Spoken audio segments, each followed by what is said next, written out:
Hey everyone, and welcome.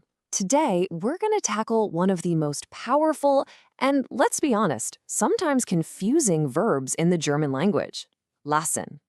You probably know it means to leave or to let, but believe me, that is just the tip of the iceberg. We're going to unlock its full potential today.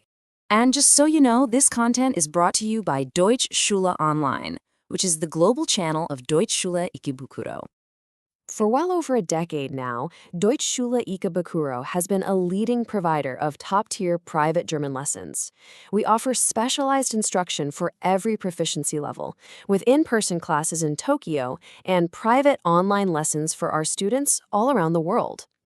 Yup, you heard that right. We're talking about one single verb that has count 'em, six distinct meanings. Now, that might sound a little intimidating, but I promise, by the time we're done here, you are going to have a super clear framework for using Lawson just like a native speaker. So are you ready? Let's do this. So here's our game plan for today. We'll kick things off with the absolute basics, the conjugation. Then we're going to walk through each of those six meanings one by one with lots of easy-to-understand examples. And to finish, I've got a great pro tip for you on how to handle its tricky perfect tense.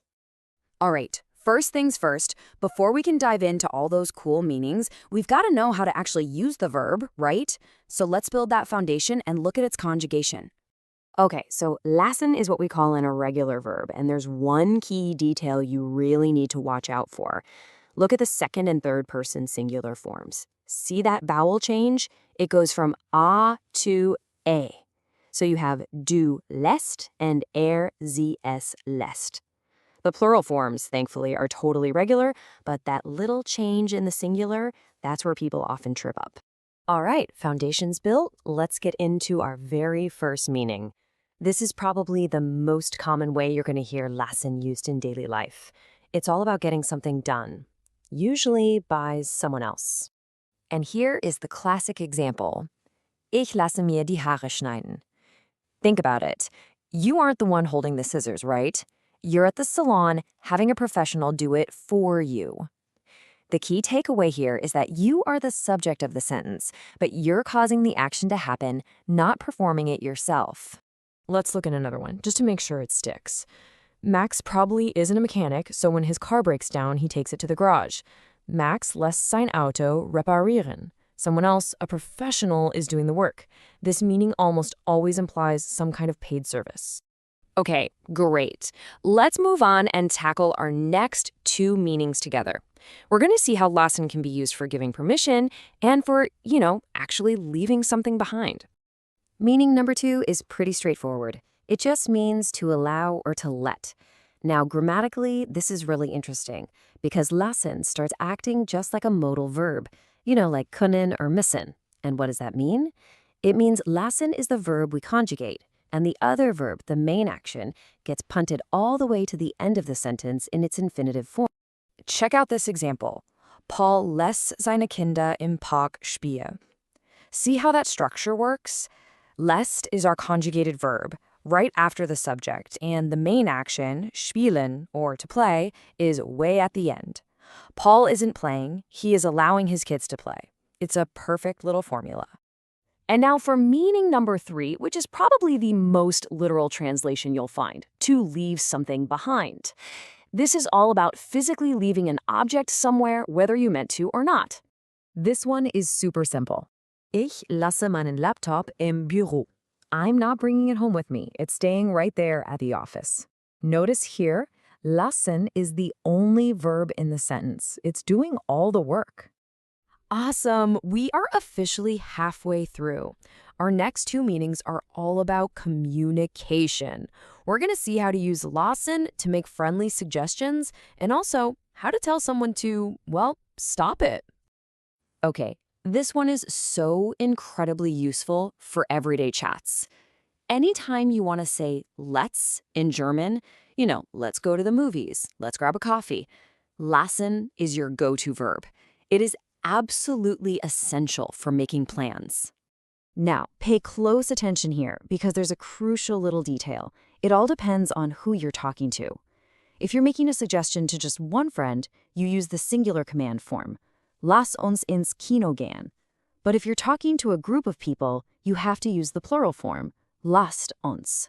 It's a small change, but it makes a big difference in sounding natural. Okay, meeting number 5 takes a bit of a turn into the world of commands. You can use lassen to tell someone to stop an action, to leave an object alone, or even to leave you alone. It's very direct and very effective. A perfect example of this is the simple, powerful command, lass das. You can just picture a parent saying this to a kid who's about to touch something they shouldn't. It's short, it's sharp, and it means stop that or leave it be. And here we are, our final and most advanced meaning. This is some real pro-level stuff. This is where lassen teams up with the reflexive pronoun sich to create this really elegant alternative to using the passive voice. So this structure, sich lassen plus an infinitive, is used to say that something can be done or cannot be done. Instead of a more clunky passive sentence, you get this beautiful, smooth phrase, Die Tür lässt sich nicht öffnen. It just means the door can't be opened. It sounds so much more natural in German, especially in formal writing or technical language. Just remember, it's only ever used in the third person. Okay, and now for that pro tip I promised.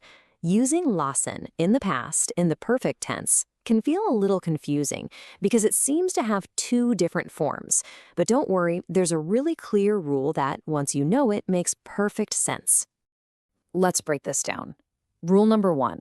When lassen is the only verb in the clause, you use its normal past participle, which is gelassen. So, ich habe meinen Laptop im Büro gelassen. Simple. But, and here's rule number 2, the moment lassen is paired with a second verb, like in our haircut example, something strange happens. You don't use gelassen. Instead, you use the infinitive lassen at the end. So it becomes Ich habe mir die Haare schneiden lassen. Mastering this one little rule will seriously make your German sound so much more polished. Phew. Okay, that was a lot to cover, I know. So let's do a super quick fire recap. Lassen can mean 1, to get something done by someone else. 2, to allow or let something happen. 3, to leave something behind. 4, to make a let's suggestion. 5, to tell someone to stop. And 6, to act as that cool substitute for the passive voice. So there you have it. We've gone through the conjugation, all 6 of its meanings, and that tricky little rule for the perfect tense. You officially have the complete toolkit to go out and use this incredibly powerful verb with confidence. So, my question for you is, how are you going to use lassen this week? Go try it out.